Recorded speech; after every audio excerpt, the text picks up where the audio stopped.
Jurassic Park, la saga. Alors, je parle de Jurassic Park et de Jurassic World. Bref, la saga avec la dinosaure. Est-il possible de faire meilleur que le premier Jurassic Park? La réponse est non. Est-ce que les autres films Jurassic Park et Jurassic World sont des daubes?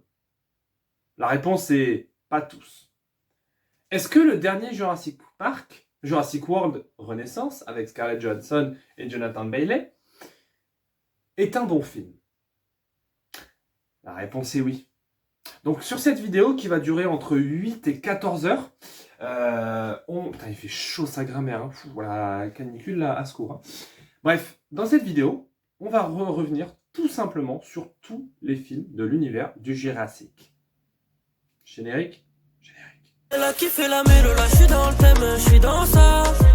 Elle a kiffé la mélo, là j'suis dans le thème, j'suis dans ça. Elle a kiffé la mélo, là j'suis dans le thème, j'suis dans ça. Elle a kiffé la mélo, là j'suis dans le thème, j'suis dans ça. Elle a kiffé la mélo, j'suis dans ça. Elle a kiffé la mélo, j'suis dans ça. Elle a kiffé la mélo, j'suis dans ça.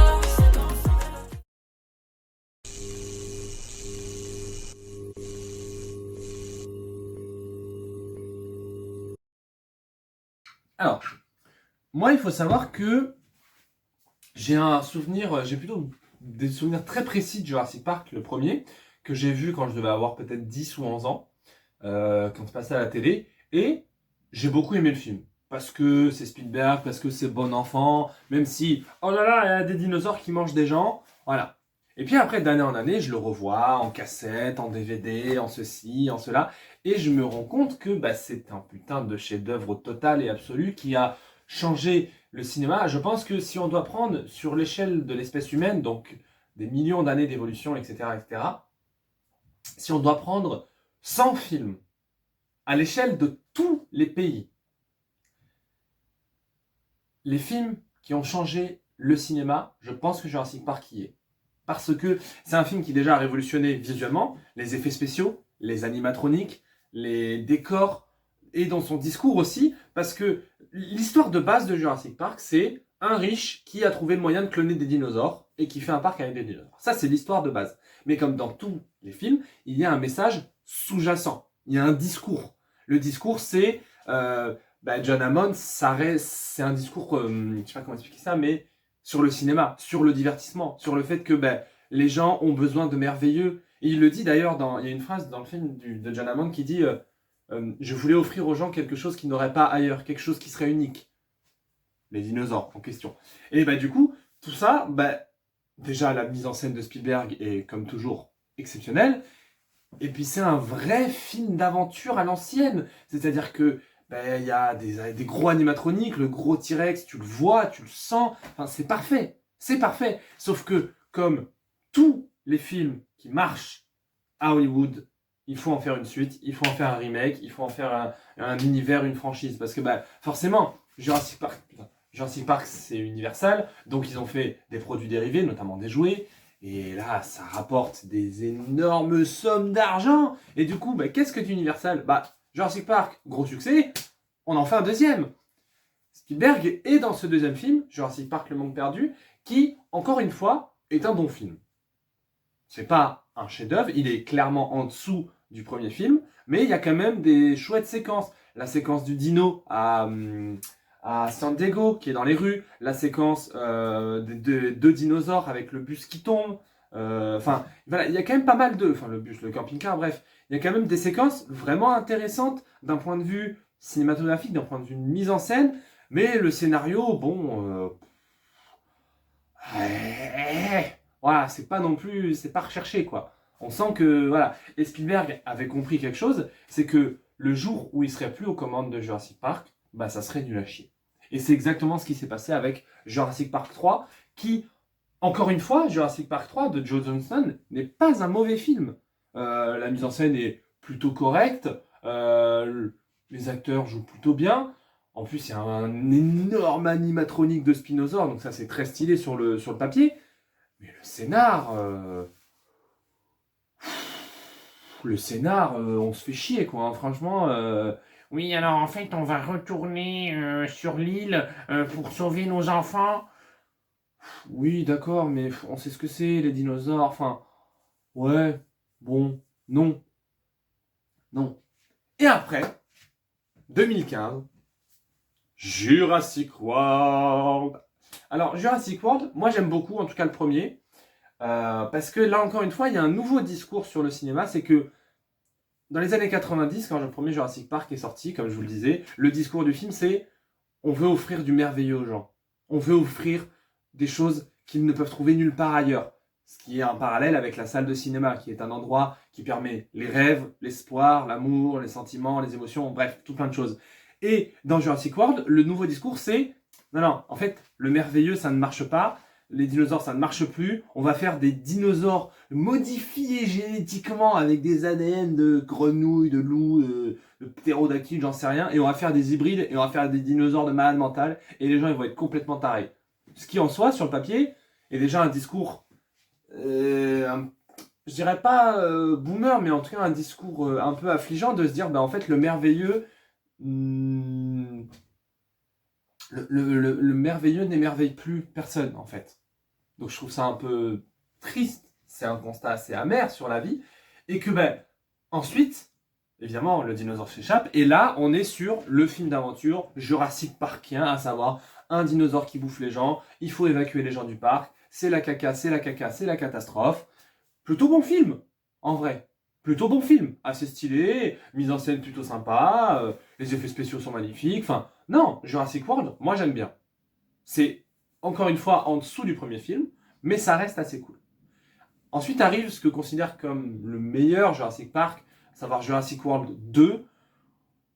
Oui, moi personnellement je me fais un peu chier devant Jurassic World 2 parce que justement là on perd, alors à part dans cette première partie, on perd ce côté film d'aventure pour aller vers un thriller horrifique avec des dinosaures. Bon, pourquoi pas, c'est une direction comme une autre. Mais le coup de Oui, alors en fait, on va aller chercher des dinosaures sur l'île pour les revendre au marché noir et faire des armes. Et en plus, on a créé une arme génétiquement modifiée à base d'Indominus Rex et de Raptor, et on a un dinosaure qu'on a appelé l'Indoraptor. Oui, non, mais le coup de l'hybride génétiquement modifié, vous me l'avez déjà fait une deuxième fois. Bon, stop, là, merde, voilà. Pour le moment, on comprend plus rien, quoi.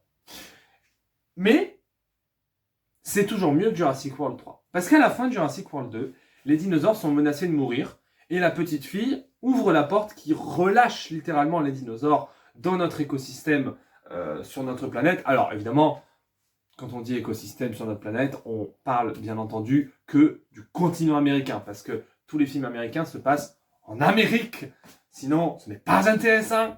Bref.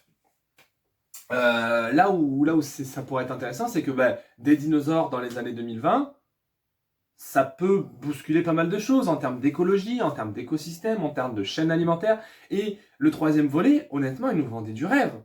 Enfin, je veux dire, le mosasaure qui vit en liberté dans l'océan, le T-Rex qui vit en liberté dans les plaines, les raptors, tout ça, ça aurait pu être fou. On aurait pu avoir des scènes de zinzin.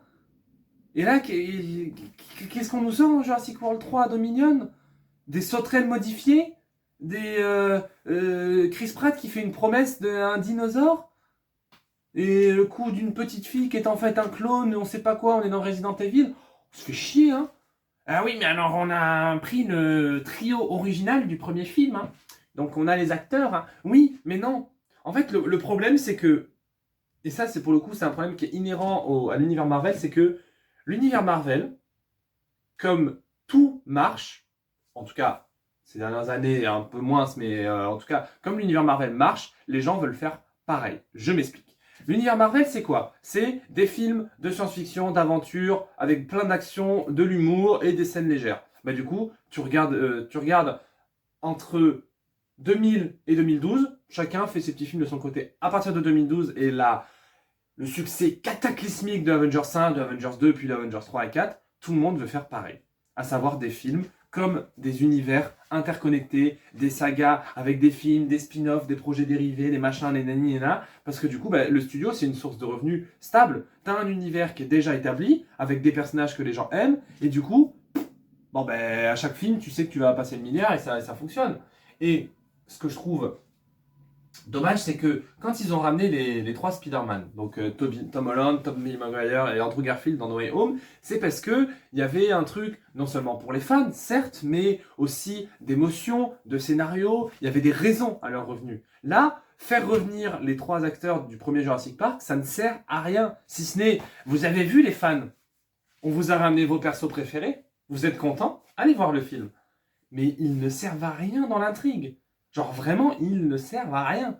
Genre, je trouve ça triste parce que ben, sur le papier, Jurassic World 3, ça vendait du rêve de fou. Et là, ben, y a rien en fait. Parce que le coup de les dinosaures sont en liberté, en fait, c'est 10 secondes. Dès le début du film, ils disent. Alors en fait, non, parce que les dinosaures, on les a pris, on les a capturés, on les a mis sur une autre île. Alors, ouais, mais en fait, Jurassic Park, c'était ouf. Parce que c'était une île où il y avait des dinosaures, et où voilà, même si le parc n'existe plus, il y a quand même des dinosaures en liberté qui sont vivants. Et là, on nous sort, oui, alors en fait, on a explosé l'île dans Jurassic World 2, puis en fait, il y a combien d'îles où il y a des dinosaures? 242. Voilà. Donc en fait, les dinosaures n'ont plus rien de merveilleux. Et c'est ce qui nous emmène à un film que personnellement, j'ai plutôt quand même apprécié avec le recul, Jurassic World Rebirth, Renaissance en français.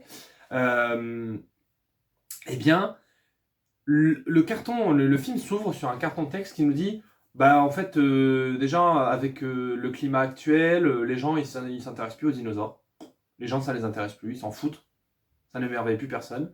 Et du coup, les dinosaures ils vivent sur certaines îles dans le Pacifique parce que bah c'est le seul endroit où ils peuvent vivre en fait, parce que l'écologie est en train de se détruire et le climat est en train de les tuer. Donc déjà, il y a un discours écologique. Certes, petit, certes, pas non plus le discours le plus engagé du siècle, mais il y a un discours, déjà. Et du coup, bah, le scénario de ce Jurassic Park, c'est quoi? C'est une entreprise de génétique pharmaceutique a besoin d'ADN de dinosaures vivants. Parce que si tu les prends sur des dinosaures morts, il y a la coagulation, etc. etc. Donc, 3 dinosaures. Le Titanosaurus, le Mosasaur, MDR, et le Quetzalcoatlus, là, le dinosaure avec des ailes, là. Plus grand dinosaure qui vole. Bon, sur le papier, tu te dis pourquoi ils veulent du sang de dinosaure, ils veulent encore faire des hybrides. Et non, en fait, ils ont besoin de ça pour faire des médicaments contre les maladies respiratoires, cardiovasculaires, etc., etc., etc. Et du coup, tu te dis, plutôt pas mal. Mais du coup, on te dit, en fait, il y a une île où vivent ces 3 espèces de dinosaures, mais c'est une île interdite. Parce que, bon, en fait, il y avait un petit laboratoire sur cette île et il y a un dinosaure qui s'est échappé. Un dinosaure génétiquement modifié. Bon, allez, je suis gourmand. Et du coup, Scarlett Johansson est engagée comme directrice de la sécurité, machin. Il y a un scientifique. Et bref, du coup, de fil en aiguille, toute cette petite équipe va mourir petit à petit et se retrouver sur cette île. Eh bien, j'ai adoré ce Jurassic World parce que ça renoue avec, pour moi, l'esprit du premier film, à savoir un vrai film d'aventure. Alors certes, j'ai vu beaucoup de critiques avec lesquelles je suis plutôt d'accord, à savoir que le scénario en lui-même, c'est pas non plus le scénario le plus développé, même si moi, il m'a pas dérangé, parce que même si ça reste très cliché, c'est alors en fait, on va trouver les 3 dinosaures, on va leur prendre leur ADN, mais oh là là, on va un peu galérer et des camarades à nous vont se faire bouffer, mais à la fin, on va y arriver. Et ce que j'ai trouvé intéressant aussi, c'est l'ajout de cette famille, la famille Delgado, je crois. Non, bref, la famille. Il y a une famille sur un voilier. Donc le papa, la fille, la grande fille et le copain de la grande fille. Ils sont voilà, sur un voilier dans le Pacifique, machin. Et là, le mosasaure attaque. Pas évidemment, appel de détresse. On est dans la sauce. Donc le groupe de héros rejoint la famille, les secours. Et du coup, ils chopent le mosasaure, tout ça. Ils arrivent sur l'île, sauf qu'ils sont séparés. Et du coup, on va suivre dans le film, en tout cas dans la deuxième moitié du film, la famille qui va du coup essayer de survivre aux dinosaures, parce qu'ils vont quand même croiser, juste ça, un T-Rex, des raptors, des dilophosaures. Petite clim quand même, petite clim. Et les autres qui vont croiser tout un tas de saloperies aussi, qui vont essayer de les bouffer. Et du coup, il y a un esprit de film d'aventure que je trouve assez intéressant. Le dernier tiers du film, le climax avec le dinosaure génétiquement modifié qui ressemble à une baleine, parce qu'il a un espèce de front, mon gars, au secours. Bon, là, on se fait chier. Là, c'est... Voilà, et oh là là, on sait pas si le dinosaure va nous tuer, et puis au final, on survit. Bon, oui, voilà, bon. Par contre, là où je suis d'accord, j'ai pas vu The Creator de Gareth Edwards, qui est le réalisateur de cet épisode, mais la mise en scène est hyper supra jolie. On sent que il maîtrise son Spielberg, surtout que Spielberg est producteur, donc on sent que Spielberg valide les choix de plan, les choix de cadrage, les effets spéciaux. Alors par contre, ça c'est un truc avec lequel je suis d'accord, c'est que ce soit Jurassic Park ou Jurassic World, il n'y en a aucun film qui a des effets spéciaux moches. Aucun. Aucun, parce que les effets spéciaux, on prend le temps de les travailler, de les incruster. Il n'y a aucune image dans ce dernier Jurassic World où je me suis dit, non là c'est moche. Tous les plans sont magnifiques. Vraiment, les décors sont ouf. Le décor de l'île avec ce laboratoire abandonné, puis ces grottes, c'est magnifique. C'est un vrai film d'aventure. Peut-être pas le film le plus développé en termes de scénario, parce que les dialogues, voilà, c'est compliqué. Donc, du coup, même si t'es Scarlett Johansson, t'as beau avoir un talent d'actrice exceptionnel, si ton texte c'est de la merde, voilà, c'est dommage. Mais du coup, très très bon film. Franchement, allez le voir en vrai. Ça a le mérite d'être au moins divertissant. Voilà. C'est tout ce que je t'avais à vous dire. Bref, c'était le Captain Melboy. C'était une petite rétrospective voilà, sur la saga Jurassic Park, Jurassic World. J'espère que cette vidéo vous a plu. Je ne le demande jamais, mais si mes vidéos vous intéressent, j'en ai quasiment 200, 250, je sais plus. Bref, ici c'est nature peinture. Hein. On se marre, on rigole, on critique les fans de Dune parce que eux n'aiment pas le cinéma. Donc voilà, si vous avez envie de vous marrer un peu, j'ai plein de vidéos, surtout cinéma, séries, jeux vidéo, Marvel, DC, français, séries, tout. Franchement, regardez, il y en a au moins une qui vous plaira, je pense. Bref, abonnez-vous si vous en avez envie et on se retrouve très bientôt puisque demain je vais voir Superman, le meilleur film de l'année.